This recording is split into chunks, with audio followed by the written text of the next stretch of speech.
ان کے جوابات پیش کرنے کی کوشش کر رہا ہوں. آج کا یہ ٹاپک تھا زکوٰۃ کے متعلق. تو پہلا سوال یہ کیا گیا ہے زکوٰۃ کن پر واجب ہے؟ ظاہر سی بات ہے یہ سب سے پہلے معلومات ہونے ضروری ہیں. زکوٰۃ مالک نصاب پر، عاقل بالغ مالک نصاب ہو. مالک نصاب کسے کہتے ہیں؟ مالک نصاب جو ہے شریعت نے ایک لمٹ مقرر کی ہے مال میں. سونا، چاندی، مال، پیسے، اتنے لمٹ کا جس کے پاس مال ہوگا اس کو مالک نصاب کہتے ہیں. وہ لمٹ کیا ہے؟ سونے میں 7.5 تولہ، چاندی میں 52.5 تولہ، اور پیسوں میں ان میں سے کوئی ایک کی قیمت، یعنی 52.5 تولہ چاندی کی قیمت کا بھی اگر کوئی مالک ہے، جیسے آج مارکیٹ میں 52.5 تولہ چاندی کی قیمت ایگزیکٹ تو میں نہیں بتا سکتا، جو ریٹ چل رہا ہوگا روز الگ الگ ہوتا ہے. 25,000 اگر فار ایگزامپل، تو 25,000 قیمت ہے اس کے پاس، 52.5 تولہ چاندی کی قیمت ہے. سیونگ ہے، انکم کی بات نہیں ہے، سیونگ بچی ہوئی ہے، اور اس پر سال گزر گیا تو وہ مالک نصاب ہوا، اس پر زکوٰۃ واجب ہو گئی. بات سمجھ میں آ گئی؟ اب کچھ لوگ یہاں پر کنفیوژن کے شکار ہیں کہ کسی نے کہا کہ میرے پاس 5 تولے سونا ہے، 7.5 تو نہیں ہے، 2 تولے چاندی ہے، 52.5 تولہ بھی نہیں. میرے عزیزو، یہاں پر اگر ایسی سچویشن ہے تو دونوں نصابوں کو ملا کر کے دیکھا جائے گا. جیسے 2 تولہ سونا اور 2 تولہ چاندی کو ملانے پر 52.5 تولہ چاندی آ سکتی ہے کہ نہیں آ سکتی؟ 52.5 تولہ چاندی کی قیمت ہو جائے گی. اگر کوئی ایک بھی نصاب پورا ہو گیا تو مالک نصاب ہے. ضروری نہیں کہ 7.5 تولہ سونا ہونا چاہیے. ہاں، یہ کب؟ جب اس کے پاس پیسہ بھی نہیں، چاندی بھی نہیں، خالی سونا ہے، تو دیکھا جائے گا جب تک 7.5 تولہ نہیں ہوتا تب تک وہ مالک نصاب نہیں ہے. یہ شریعت کی چھوٹ ہے. اونلی صرف سونا ہے، گولڈ ہے، باقی اس کے ساتھ دوسرا نصاب کا کچھ بھی نہیں ہے، یعنی مال بھی نہیں، پیسہ بھی نہیں ہے اور چاندی بھی نہیں ہے. تو کب تک مالک نصاب نہیں ہوگا یہ؟ جب تک 7.5 تولہ نہ ہو. لیکن دوسرے بھی ہیں اس کے ساتھ، یعنی چاندی اور پیسے، تو پھر تینوں کو ملا کر کے کسی ایک نصاب کے برابر ہو جاتا ہے تو مالک نصاب ہوگا. اسی طرح سونا بالکل نہیں ہے، پیسہ بھی نہیں ہے، لیکن صرف چاندی ہے اس کے پاس. چاندی اگر اس کے پاس 50 تولے بھی ہے تب بھی وہ مالک نصاب نہیں ہوا. کیوں؟ اونلی چاندی ہے اس کے پاس. کب مالک نصاب بنے گا یہ؟ 52.5 تولہ چاندی. اس چیز کو سمجھ رہے نا؟ بہت سارے لوگ اس میں کنفیوز ہیں کہ ہمارے پاس 10 تولہ چاندی بھی ہے، 5 تولہ سونا بھی ہے، دونوں بھی نصاب کو نہیں پہنچے ہیں، یعنی 7.5 تولہ یہ نہیں ہے اور 52.5 تولہ یہ نہیں. ایسا نہیں ہے. اگر 2-3 نصاب کی چیزیں ایک ساتھ آپ کے پاس ہیں تو سب کو ملا کر کے اگر 52.5 تولہ چاندی کی قیمت ہو جاتی ہے تو آپ مالک نصاب ہو گئے. آپ پر زکوٰۃ فرض ہے اور آپ کو زکوٰۃ نہیں دی جا سکتی. کسی نے اگر ایسے شخص کو زکوٰۃ دیا تو اس کی زکوٰۃ ادا بھی نہیں ہوئی. کیا زکوٰۃ کے پیسوں سے راشن دے سکتے ہیں یا پیسے ہی دینا ضروری ہے؟ بالکل.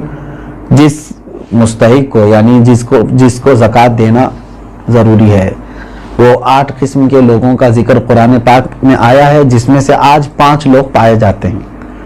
آیت ہے، اللہ تعالیٰ نے فرمایا انما الصدقات للفقراء والمساکین والعاملین علیہا والمؤلفۃ قلوبہم وفی الرقاب والغارمین فی سبیل اللہ وابن السبیل. اللہ تعالیٰ نے فرمایا صدقات واجبہ یعنی زکوٰۃ فقیروں کو دیا جائے گا. فقیر کا مطلب وہ نہیں ہے جو ڈھول بجاتے ہوئے گھومتے ہیں. فقیر، شرعی فقیر کس کو کہتے ہیں؟ اس کی ایک ڈیفینیشن ہے، جس کے پاس نصاب کے برابر پیسے نہیں ہیں. یعنی جو نصاب ابھی میں نے بتایا نا، جو لمٹ شریعت نے مالک نصاب ہونے کی بتایا، اس لمٹ کے برابر اس کے پاس پیسے نہیں ہیں تو وہ شریعت میں فقیر ہے. اس سے بھی کم درجے کا، یعنی کھانے پینے کی بھی اس کے پاس دقتیں ہیں، وہ مسکین ہے. فقیر کو دیا جائے گا، مسکین کو. اور عامل جو ہے وہ بادشاہ کی طرف سے وصول کرنے کے لیے آتے تھے، لیکن اب وہ نہیں ہے، ان کا بھی ذکر اس آیت میں ہے، وہ نہیں ہے. والمؤلفۃ قلوبہم، پہلے ایسا تھا کہ کفار و مشرکین کو بھی ان کا دل رکھنے کے لیے، اسلام کی طرف رغبت ان کو بڑھانے کے لیے زکوٰۃ دی جاتی تھی، لیکن وہ حکم اب ختم ہو گئے, منسوخ ہو گئے, یہ بھی اس آیت سے نکل گئے. وہ پھر رقاب اور گردن آزاد کرنے کے لیے, یعنی کوئی غلامی کی زنجیروں میں جکڑا ہوا ہے, آپ زکوٰۃ کا مال دے کر کے اس غلام کو آزاد کرا سکتے تھے, لیکن اب غلامی کا دور بھی نہیں ہے. یہ تین تو اس میں سے نکل گئے. پہلے دو میں نے بتایا, فقیر, مسکین, وہ ہیں. اب آگے سنیے, والغارمین. اب یہاں آیت میں ہے جو قرض میں ڈوبا ہوا آدمی ہے اس کو بھی زکوٰۃ دے سکتے ہو آپ, یعنی وہ مالک نصاب نہیں ہے اور لوگوں کے قرض لیا ہوا ہے اور پریشان حال ہے, تو اس کو زکوٰۃ دو تاکہ وہ قرض کے بوجھ سے نکل جائے. فی سبیل اللہ, اس کا مطلب ہے اللہ کے راستے میں جو ہیں, جیسے علم دین حاصل کرنے والا یہ اللہ کے راستے میں, جہاد فی سبیل اللہ جو کر رہا ہے وہ اللہ کے راستے میں ہے, تو جو اللہ کی راہ میں نکلے ہوئے ہیں ان کو بھی زکوٰۃ دے سکتے ہیں. جیسے ہم مدارس کو دیتے ہیں, مدرسوں میں جو طلبہ ہیں وہ اللہ کی راہ میں ہیں, اس لیے ان کے لیے زکوٰۃ ہے. وابن السبیل, اور مسافر کو, مسافر جو ہے راستے میں ہے, اگرچہ وہ اپنے گھر پر پیسے والا ہوگا, مالک نصاب ہوگا, لیکن سفر میں اس کے پاس پیسے نہیں ہیں تو اس کو بھی زکوٰۃ کے پیسے آپ دے سکتے ہیں. 5 تو میں نے بتایا, فقیر, مسکین, قرض والے کو, اور اللہ کی راہ میں جو ہے اس کو, اور مسافر کو. ان لوگوں کو زکوٰۃ آپ دے سکتے ہیں. سوال یہی تھا.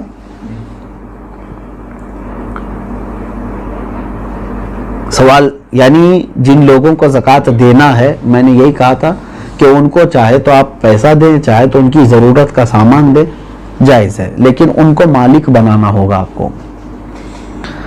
کیا زکوٰۃ قرض لے کر ادا کر سکتے ہیں؟ جب آپ کے اوپر ہے ہی نہیں زکوٰۃ تو قرضہ کائے کے لے لو گے؟ مزید قرض میں ڈوب جاؤ گے اور تم پھر دوسروں کو زکوٰۃ دینا پڑے گا تمہیں. قرض لے کر زکوٰۃ نہیں دی جاتی. ہو سکتا ہے یہ سوال کرنے والا یہ کہہ رہا ہو کہ وہ مالک نصاب ہے لیکن ابھی فی الحال اس کے پاس پیسے نہیں ہیں. شاید ہو سکتا ہے ان کے پوچھنے کا مطلب یہ ہو. یہی ہے. ہاں, اگر یہ مسئلہ ہے تو پھر اس کو کہیں سے بھی اب زکوٰۃ دینا ہے. دیکھیں سچویشن کیسی ہے. 1 لاکھ روپے میرے پاس تھے, میں مالک ہوں, میں 1 لاکھ کا مالک ہوں, تو مالک نصاب ہو گیا, سال گزر گیا, لیکن ابھی ایسا ہے کہ میرے پاس پیسہ نہیں ہے, زکوٰۃ دینا تھا. تو تمہارے لیے تو شریعت نے چھوٹ رکھی ہے, جب تمہارے پاس پیسہ آئے گا تب زکوٰۃ دو گے. قرضہ لے کر دینے کی ضرورت نہیں, مزید بوجھ میں جاؤ گے تم. انتظار کرو کہ وہ تمہارا جو پیسہ ہے وہ آ جائے, لیکن اگر 5 سال کے بعد آیا تو 5 سال کی زکوٰۃ دینا ہوگا. 3 سال بعد آیا تو 3 سال کی زکوٰۃ دینی, کیونکہ تمہارا پیسہ اٹکا ہوا ہے, جب آئے گا تب دو گے. ابھی نہیں ہے تمہارے پاس تو تمہارے لیے معاف ہے, شریعت نے کہا انتظار کرو. اور اگر قرضہ لے کر کے ادا کر دیا تو زکوٰۃ تو ہو گئی, لیکن وہ قرضہ تمہارے اوپر بوجھ چڑھ گیا. جب تمہاری اصل رقم آئے گی تو قرض ادا کرنا ہوگا. سوال یہ ہے کیا جائیداد پر بھی زکوٰۃ ہوتی ہے؟ بالکل, یعنی جائیداد کا مطلب اگر آپ یہ سمجھ رہے ہو کہ بہت سارے لوگ زمینیں جو ہے لے کر کے انویسٹ کرتے ہیں اور بعد میں بیچنا چاہتے ہیں, تو یہ مال تجارت ہوا, اس پر بھی زکوٰۃ ہے. تجارت کا جو مال ہے اس پر بھی زکوٰۃ ہے. لیکن جائیداد کا مطلب اگر آپ یہ سمجھ رہے ہیں کہ آپ جس گھر میں رہ رہے ہیں یا گھر بنانے کے لیے کوئی جگہ لیے ہیں, اس پر زکوٰۃ نہیں. ایسی جائیداد جو آپ ضرورت کے لیے لیے ہوں, وہ چاہے کروڑوں کی کیوں نہ ہو, اس پر زکوٰۃ نہیں. یہ حاجت اصلیہ میں سے, ضرورت میں سے ہے. ہاں, اگر کوئی ایک تھوڑی سی ایک ٹکڑا زمین کا ہی آپ نے اس لیے لیا کہ آج اس کی قیمت 10 لاکھ ہے, میں رکھوں گا, چند دنوں کے بعد 20 لاکھ ہو جائے گی, میں بیچوں گا, تو آپ اس میں تجارت کر رہے ہیں نا, تو تجارت کی نیت ہوئی آپ کی, تو اس زمین پر بھی زکوٰۃ ہے. سوال یہ ہے اس کورونا کے ماحول میں مسلمانوں کے ساتھ ساتھ غیر مسلم بھی راشن کے محتاج ہے, تو کیا انہیں اس حالت میں زکوٰۃ کے پیسے دے سکتے ہیں؟ زکوٰۃ یہ شریعت کا حق ہے. زکوٰۃ یہ شریعت کا حق ہے, یعنی اللہ تبارک و تعالیٰ نے مسلمانوں پر فرض کیا ہے. زکوٰۃ صرف صاحب اسلام کو, مسلمان کو ہی دی جا سکتی ہے. ہاں, مدد کی بات جہاں تک ہے, غیر مسلم ہیں ان کی بھی آپ مدد کر سکتے ہیں مخلوق خدا ہونے کی حیثیت سے. اگر ان میں سے کوئی محتاج ہے آپ مدد کریں, لیکن زکوٰۃ کے پیسوں سے نہیں, دوسری اماؤنٹ سے آپ ان کی مدد کر سکتے ہیں.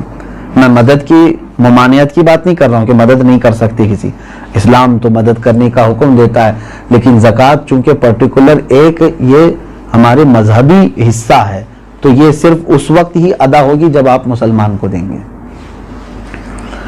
سوال یہ ہے کھیتی باڑی کرنے والے اپنی زکوٰۃ کیسے نکال سکتے ہیں؟ جیسے سب لوگ نکالتے ہیں ویسی ہی آپ کے پاس پیسے ہیں، سونا ہے، چاندی ہے، کھیتی باڑی کرنے والے کے پاس تو ان پر تو وہی زکوٰۃ ہوگی، لیکن سوال پوچھنے والا اگر یہ پوچھ رہا ہے کہ کھیتی باڑی کی جو فصل نکلی ہے اس میں کیا ہے تو اس کا طریقہ الگ ہے، اس کو عشر کہتے ہیں، یعنی جو کھیتی میں جتنی بھی فصل آپ کی آئی اس کا 10واں حصہ اللہ کی راہ میں انہیں خیرات کرنا ہوگا، لیکن یہ بھی اس وقت جب کہ وہ اللہ تبارک و تعالیٰ کی نعمتوں سے ویسی ہی اس کی فصل اگائی بغیر کسی زیادہ محنت کے، یعنی اس نے بیج بویا اور فصل نکل آئی اور کٹائی کر لیا۔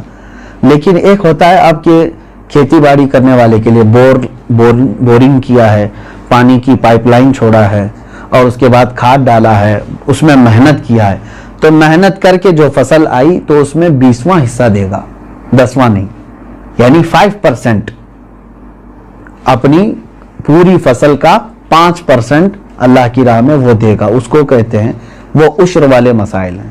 اور جو بغیر کسی اس طرح کے بورویل وغیرہ کے قدرتی پانی سے سینچ کر کے فصل آئی ہے اس میں 10% دے گا۔ سوال یہ ہے سونے کی زکوٰۃ اس کی آج کی قیمت پر دینی ہوگی یا اس کی خریدی ہوئی قیمت پر؟ نہیں، آج کی جو قیمت ہوگی اسی پر زکوٰۃ ہوگی، اگر آپ پیسوں میں دے رہے ہیں تو، اور اگر سونے میں دے رہے ہوں تو آپ کے سونے کی جو قیمت سونار لگائے گا، ظاہر سی بات ہے سونے میں اگر آپ زکوٰۃ دے رہے ہیں تو وہی سونے کی جو قیمت سونار لگائے گا اسی اعتبار سے آپ کو زکوٰۃ دینی ہوگی۔ یہ نہیں کہ آپ 20 سال پہلے جو خریدے تھے اس وقت 10,000 روپے تولہ تھا اور آج جو ہے میں اسی قیمت سے دوں گا، ایسا نہیں ہے۔ زکوٰۃ پر سب سے پہلا حق کس کا ہے؟ سب سے پہلا حق آپ کے رشتہ داروں کا ہے، اس کے بعد پڑوسیوں کا ہے، پھر آپ کے محلے والوں کا، پھر آپ کے گاؤں والوں کا، پھر آپ کے شہر والوں کا، پھر شہر کے پڑوس والوں کا، اس طرح ترتیب ہے۔ اگر کوئی شخص اپنی ہر مہینے کی انکم پر زکوٰۃ دیتا ہو تو اس پر سالانہ زکوٰۃ واجب ہے؟ انکم پر کیوں زکوٰۃ دیتا ہے جب اللہ تبارک و تعالیٰ نے تمہیں اس چیز کا حکم نہیں دیا؟ جو تم جمع کر کے رکھ رہے ہو، جو سیونگ ہے، اب مثال کے طور پر میں آپ کو بتاؤں، آپ کی سیلری 1 لاکھ ہے منتھلی، آپ جاب کرتے ہیں، 1 لاکھ روپے مہینہ کما رہے ہیں، اب 98,000 آپ کے راشن پانی اور گھر کے خرچوں میں سب چلی جاتی ہے اور بچتے کتنے ہیں؟ 2,000۔ پورے سال میں آپ کے پاس کتنے بچے؟ 24,000۔ تو اس پر کہاں سے زکوٰۃ آئی؟ 24,000 اگر یہ نصاب کی قیمت ہو گئی ہے، 52.5 تولہ چاندی کی قیمت ہو جاتی ہے 24، تو بس یہی 24,000 پہ زکوٰۃ ہوگی، نہ کہ وہ 12 لاکھ پہ جو ہر مہینے کما رہا تھا۔ آپ کما کر کے جتنا اپنے اوپر خرچ کر دیے اس پر زکوٰۃ نہیں، کما کر کے جو آپ بچا کر کے رکھے ہیں ضرورت سے جو زیادہ، اس پر زکوٰۃ ہے۔ یہ ٹیکس اور زکوٰۃ میں یہی فرق ہے، ٹیکس جو ہے انکم پر لگتی ہے، گورنمنٹ جو ہے نا ہماری انکم پر ٹیکس لگاتی ہے، جتنا تم کما رہے ہو اس کا ٹیکس دو، بچا رہے ہو وہ الگ ہے۔ اور شریعت نے ہم کو کیا کہا ہے؟ جتنا چاہے کماؤ، خرچہ کر دیے تو اس کی پوچھ نہیں۔ 1 کروڑ کمائے مہینے میں اور تمہارے 98 لاکھ خرچ ہو گئے، اس کی شریعت نے زکوٰۃ نہیں مانگی۔ 2 لاکھ اگر تمہارے پاس بچے ہوئے ہیں تو اس کی، لیکن گورنمنٹ کیا مانگے گی؟ 1 کروڑ کمائے ہو، انکم ٹیکس پورے 1 کروڑ کی ٹیکس تمہیں دینا ہوگا۔ یہ زکوٰۃ اور ٹیکس میں فرق ہے۔ سوال یہ ہے اگر کسی نے جگہ خریدی ہے گھر بنانے کی نیت سے مگر 1 سال ہو گئے اب تک گھر نہیں بنا سکے تو کیا اس کی بھی زکوٰۃ دینا ضروری ہے؟ آپ کی نیت دیکھی جائے گی، آپ جو جگہ خرید رہے تھے تو گھر بنانے کی نیت سے نا، تو ابھی چاہے 10 سال بعد بھی بنائے، آپ نے نیت کیا ہے گھر بنانے کی، تو جب تک آپ گھر نہیں بنائیں گے کوئی اس پر زکوٰۃ نہیں ہے، اس جائیداد پر زکوٰۃ نہیں دینی۔ آپ اپنے گھر بنانے کے لیے وہ زمین لیے ہیں۔ سوال یہ ہے کہ میرے پاس کل 250 گرام سونا ہے، اس میں سے کچھ سونے پہ لون لیا ہے تو وہ بینک میں ہے، باقی سونا میرے پاس ہے، تو کتنے سونے پر زکوٰۃ نکالنا ہے؟ پورے 250 پر یا صرف اس پر جو میرے پاس باقی بچا ہوا ہے؟ اب دیکھیے مثال کے طور پر میں آپ کو بتا رہا ہوں 250 گرام سونے کے جو مالک ہیں انہوں نے 50 گرام سونا بینک میں رکھ دیا اور اس پر پیسے لے لیا ہے, بینک پیسے دیے ہیں نا اس کو, اور 200 گرام ان کے پاس ہے. اب زکوٰۃ جو ہے آپ کے 200 جو آپ کے پاس ہے اسی پر ہے, کیونکہ وہ گروی ہے اور آپ کے پاس پیسہ ہے, اس 50 گرام کا پیسہ ہے. اگر وہ پیسہ پورا صحیح سلامت آپ کے پاس ہے 50 گرام کا جتنا بھی ملا, وہ 200 گرام سونے میں ملا کے زکوٰۃ دیں گے آپ. بات تو ایک ہی ہو گئی. 50 گرام سونے پر جو بینک نے آپ کو پیسے دیے ہیں, اگر وہ پورے خرچہ کر دیا آپ کے پاس نہیں ہے تو اس کی زکوٰۃ نہیں, لیکن وہ بھی رکھے ہوئے ہیں آپ کے پاس, اور 200 گرام گھر کا سونا بھی ہے, تو اماؤنٹ اور 200 گرام دونوں سونا ملا کر کے سب کی ملا کے زکوٰۃ دینی ہوگی. بات سمجھ میں آ گئی؟ ہاں. اب آپ نے پورے خرچہ کر دیے اور تو بینک میں جو 50 گرام سونا ہے اس کی زکوٰۃ نہیں, جب تک کہ آپ اس کو چھڑا کر کے نہیں لاتے, کیونکہ ابھی آپ فی الحال اس کے مالک نہیں ہیں, کیونکہ اس کے بدلے میں آپ نے پیسے لے لیے. سوال یہ ہے, میرے پاس 2 لاکھ روپے تھے, وہ میں نے قرض حسنہ دیا ہے, کیا مجھے 2 لاکھ روپیوں پر زکوٰۃ دینا ہے جبکہ وہ میرے پاس ابھی واپس نہیں آئے؟ کیونکہ آپ کو دینا ہے, آپ مالک ہیں اس کے, قرضہ کسی اور کو دیا ہے آپ نے, آپ زکوٰۃ آج دے دو, ہو سکتا ہے وہ قرضدار جلدی واپس لوٹا بھی دے گا انشاءاللہ, نہیں تو اس میں خرابی, اس کی نیت خراب ہونے کے بھی اندیشے ہیں. اب یہ ہے کہ آپ کی ہے کہ نہیں وہ رقم آپ کی ہے نا, آج اس کے پاس ہے, ابھی وہ دے نہیں رہا ہے. چلو وہی والا مسئلہ جو پہلے میں نے کہا, 5 سال کے بعد بھی اگر اس نے لوٹایا تو پورے 5 سال کی زکوٰۃ دینی ہے. ابھی تو آپ کے لیے ٹھیک ہے, گنجائش, اگر آپ ابھی نہیں دینا چاہ رہے ہیں اس اماؤنٹ کی زکوٰۃ, ٹھیک ہے, آپ کے پاس نہیں ہے وہ 2 لاکھ, لیکن 5 سال کے بعد جب وہ 2 لاکھ واپس آپ کے پاس آ گئے تو پورے 5 سال کی کاؤنٹ کر کے آپ کو زکوٰۃ دینی پڑے گی, کیونکہ آپ اس وقت بھی مالک تھے, آپ بھی مالک ہیں. اسی لیے ہر سال اگر اس کی نکالتا ہی رہ جائے تو اچھا ہے کہ جس دن وہ آئے گی تو آپ فری رہیں گے, پورے 2 لاکھ روپے آپ کے پاس رہیں گے, ورنہ پھر جب آئے گی 10 سال کے بعد تو زکوٰۃ اس میں پتہ نہیں کتنی بڑھ چکی ہوگی. ہاں, یہاں تک آج کے یہ مسائل شرعیہ تھے. اور ایک کیا آخری سوال کیا تھا؟ شوہر کے پرورش میں لگا سکتے, یہی دیا ہے کہ دیکھیں جن بچوں کی پرورش میں آپ لگا رہے ہیں کیا وہ مستحق ہیں کہ نہیں, کہیں ایسا تو نہیں کہ وہ مالک نصاب ہیں. یتیم بھی بہت سارے کروڑ پتی ہوتے ہیں, تو خالی یتیم ہونا ضروری نہیں ہے, بلکہ وہ مستحق ہے کہ نہیں دیکھیں. اگر وہ مالک نصاب نہیں ہے یتیم بچے, تو بالکل ان کی پرورش میں لگانا افضل کام ہے, ان کا وہ حق ہے. سننے سے زیادہ عمل کی توفیق عطا فرمائے. شریعت طاہرہ پر ہم سب کو اللہ تبارک و